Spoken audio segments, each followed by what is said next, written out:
What's up, fam? It's Dr. O here with another edition of the Jay-Z Chronicles, and had a very interesting couple of sessions in the past week, and we continued talking about things that were going on during the civil rights movement. But what I also wanted to do with this past week is I wanted to show the students early ways that Jay-Z started to interact with history, how he would mention things relating to the civil rights movement and other things relating to the black struggle in his music, but how a lot of people miss it, like how in The Ruler's Back, he says, I'm representing for that seat that Rosa Parks sat, where Martin Luther was shot, where Malcolm X was popped, and those types of things. And we talked about how, we looked at some clips from the movie Fade to Black when he's talking to a rapper about how if he feels a desire to put some lyrics in there that may speak about the revolution or might be quote unquote conscious or whatever, should he not do that? And he's talking about how he goes with what he feels as it relates to that issue.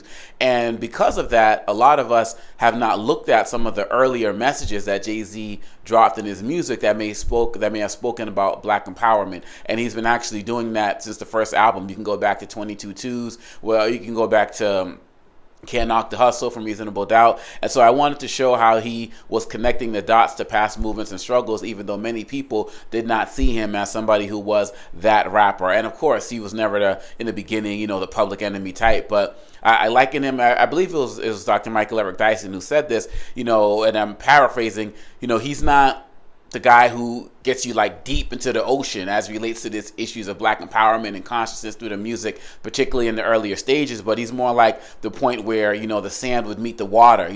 He's like, it could be an entryway point to get people to start thinking about some of these issues. And that's why even Dyson admitted that he never really gave Jay-Z a lot of consideration as it relates to, that whole conscious rapper thing, because we had these personas of him. So it was a great week. We watched, some videos, had Mr. James Shepard visit our class, who's a former DC high school principal and DC schools principal and advocate for children. And he shared a lot of information about, early hip hop days and some of the things that I miss, kind of growing up through the crack generation and the like. And, we love having visitors to class to come and share their perspectives as well. So yet another edition of the Jay-Z Chronicles. Still moving forward with the book. I'll have some updates as it relates to that as well. And I will catch you in the next installment. Peace.